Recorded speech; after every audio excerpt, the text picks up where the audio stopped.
Hello दोस्तों, मैं नीरज कुशवाहा आप सभी का स्वागत करता हूं आपके अपने YouTube channel Nalanda study point 24/7 पर। तो जैसा कि आप सभी को पता है, हम सुबह 11:30 बजे एक आर्मी स्पेशल बैच को चला रहे हैं, जिसमें हम आपके army GD, tradesman, technical, clerk, medical, SKT, NA आदि सभी एग्जाम्स के रिटर्न की पूरी तैयारी को करा रहे हैं, जिसमें हम आज इतिहास के कुछ महत्वपूर्ण प्रश्नों पर बात करेंगे। तो आइए आज के क्लास को शुरू करते हैं। तो देखते हैं पहला प्रश्न, भारत में खोजा गया सबसे पुराना शहर कौन सा था? तो देखिए यह था हड़प्पा। कौन सा शहर? हड़प्पा, जिसे 1921 में खोजा गया था। अब देखते हैं इसमें अगले प्रश्न को। स्वराज मेरा जन्म सिद्ध अधिकार है, किसके द्वारा कहा गया? तो देखिए यह बाल गंगाधर तिलक के द्वारा कहा गया। किसके द्वारा? बाल गंगाधर तिलक के द्वारा स्वराज मेरा जन्म सिद्ध अधिकार है। अब देखते हैं इसमें अगले प्रश्न को। महात्मा गांधी के राजनीतिक गुरु कौन थे? तो देखिए यह थे गोपाल कृष्ण गोखले। कौन थे? गोपाल कृष्ण गोखले। अब देखते हैं इसमें अगले प्रश्न को। उत्तरी भारत की प्रथम मुस्लिम महिला शासिका, दिल्ली पर राज करने वाली प्रथम महिला शासिका कौन थी? तो देखिए यह थी रजिया सुल्तान। कौन? रजिया सुल्तान, जो कि इल्तुतमिश की पुत्री थी। अब देखते हैं इसमें अगले प्रश्न को। सिंधु सभ्यता का पतन नगर यानी बंदरगाह कौन सा था? तो देखिए यह था लोथल। कौन सा? लोथल। वह सिंधु सभ्यता का बंदरगाह नगर था। अब देखते हैं इसमें अगले प्रश्न को। भारतीय राष्ट्रीय कांग्रेस के संस्थापक कौन थे? तो देखिए यह थे ए.ओ. ह्यूम। कौन? ए.ओ. ह्यूम। अब देखते हैं इसमें अगले प्रश्न को। महात्मा बुद्ध के द्वारा दिए गए प्रथम उपदेश को क्या कहा जाता है? तो देखिए इसे धर्म चक्र प्रवर्तन कहा जाता है। क्या? धर्म चक्र प्रवर्तन। और यह उपदेश उन्होंने सारनाथ में दिया था। कहाँ? सारनाथ में। अब देखते हैं इसमें अगले प्रश्न को। किस वेद की रचना गद और पद दोनों में की गई है? तो देखिए यह यजुर्वेद की रचना जो है गद और पद दोनों में ही की गई है। अब देखते हैं इसमें अगले प्रश्न को। भारत में पहला समाचार पत्र किसने शुरू किया था? तो देखिए यह किया था सैयद अहमद खान ने। किसने? सैयद अहमद खान ने। अब देखते हैं इसमें अगले प्रश्न को। किसके शासन काल में बौद्ध धर्म दो भागों यानी हीनयान और महायान में बट गया? तो देखिए यह था कनिष्क का शासन काल। किसका? कनिष्क का शासन काल। अब देखते हैं इसमें अगले प्रश्न को। लोधी वंश का अंतिम शासक कौन था? तो देखिए यह था इब्राहिम लोधी। कौन? इब्राहिम लोधी। अब देखते हैं इसमें अगले प्रश्न को। प्रथम जैन संगति कहाँ आयोजित की गई? तो देखिए यह की गई थी पाटलिपुत्र में। कहां पर? पाटलिपुत्र में प्रथम जैन संगति। अब देखते हैं इसमें अगले प्रश्न को। दिल्ली के किस सुल्तान को इतिहासकारों ने विरोधों का मिश्रण कहा है? तो देखिए यह था मोहम्मद बिन तुगलक। कौन? मोहम्मद बिन तुगलक।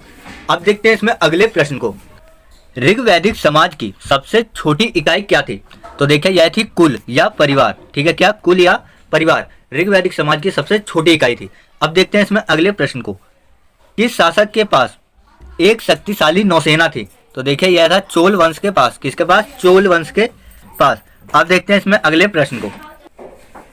संकीर्तन प्रथा के जन्मदाता कौन थे? तो देखिए यह थे चैतन्य। कौन? चैतन्य। संकीर्तन प्रथा के जन्मदाता। अब देखते हैं इसमें अगले प्रश्न को। किस मुगल शासक को आलमगीर कहा जाता है? तो देखिए यह औरंगजेब को आलमगीर कहा जाता है। किसको? औरंगजेब को। अब देखते हैं इसमें अगले प्रश्न को। शहीद आजम उपाधि से सम्मानित किसे किया गया था? तो देखिए यह थे भगत सिंह। कौन? भगत सिंह, जिन्हें शहीद आजम कहा जाता है। अब देखते हैं अगले प्रश्न को। साइमन कमीशन के विरुद्ध प्रदर्शन के दौरान किए गए लाठीचार्ज में किस राजनेता की मृत्यु हो गई थी? तो देखिए यह लाला लाजपत राय की मृत्यु हो गई थी। किसकी? लाला लाजपत राय की। अब देखते हैं इसमें अगले प्रश्न को। बहावी आंदोलन के प्रवर्तक कौन थे? तो देखिए यह थे सैयद अहमद। कौन? सैयद अहमद बहावी आंदोलन के प्रवर्तक थे। अब देखते हैं इसमें अगले प्रश्न को। किस स्थान पर बुद्ध ने महापरिनिर्वाण प्राप्त किया था? तो देखिए यह कुशीनारा या कुशीनगर में। कहाँ? कुशीनारा या कुशीनगर में।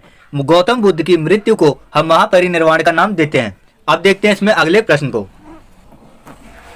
कांग्रेस के प्रथम अधिवेशन की अध्यक्षता किसने की? तो देखिए यह व्योमेश चंद्र बैनर्जी ने की थी। किसने?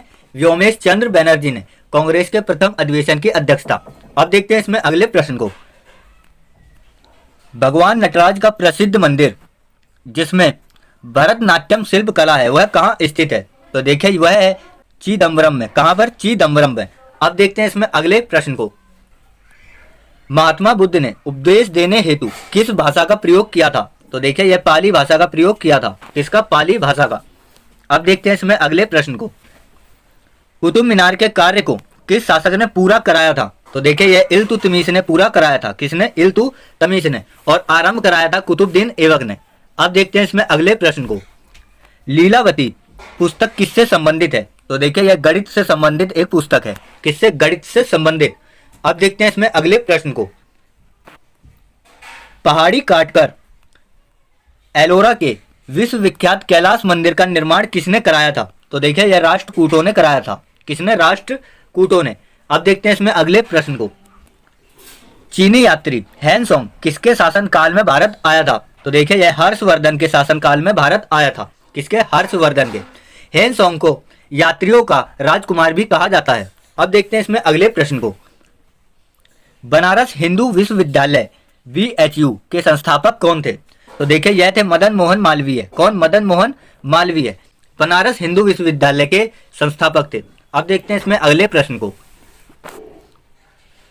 स्वतंत्र भारत के प्रथम गवर्नर जनरल कौन थे? तो देखिए यह थे लॉर्ड माउंटबेटन। कौन? Lord Mountbatten.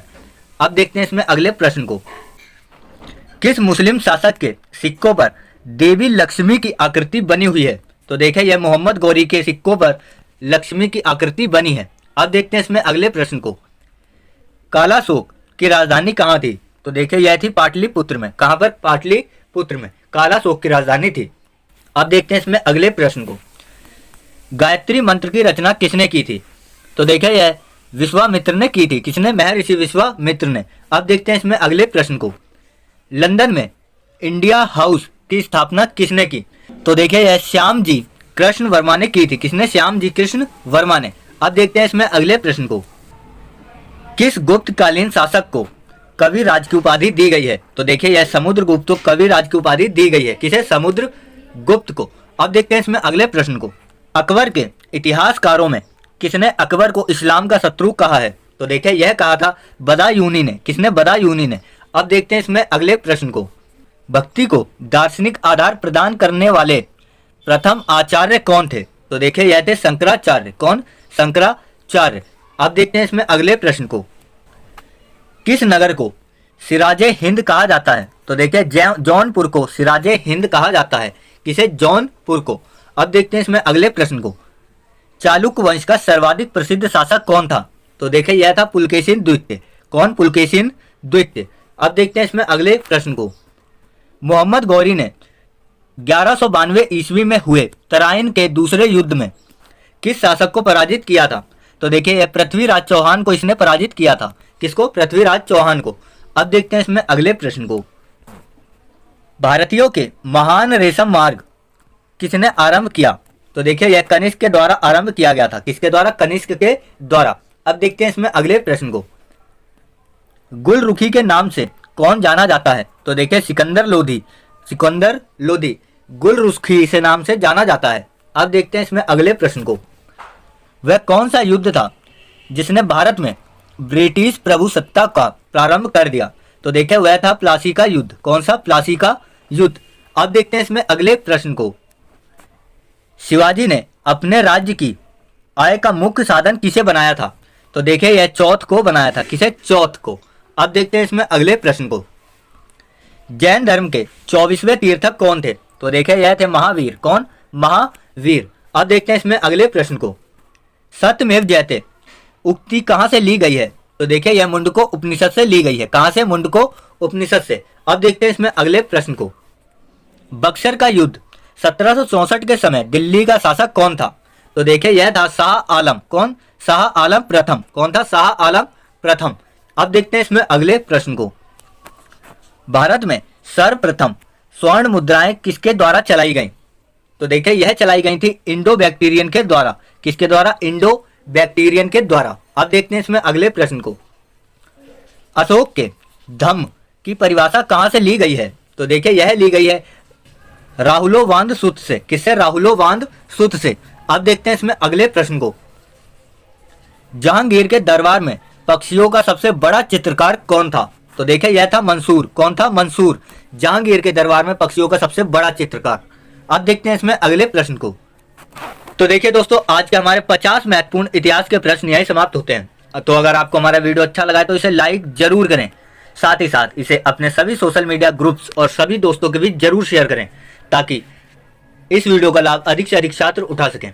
और इसके साथ साथ अपने सुझावों को हमें कमेंट करके जरूर बताएं, ताकि हम आपके कमेंट के हिसाब से अपने अगले वीडियो को लेकर आ सकें। और इसके साथ साथ हमारे YouTube channel Nalanda study point 24/7 को अभी सब्सक्राइब करें, साथ ही बेल आइकन को भी दबाएं, ताकि हमारे पर डे वीडियो का सबसे पहला नोटिफिकेशन आप तक सबसे पहले पहुंच सके। तो आज के लिए बस इतना ही। कल हम फिर मिलेंगे सुबह 11:30 बजे। तब तक के लिए बहुत बहुत धन्यवाद।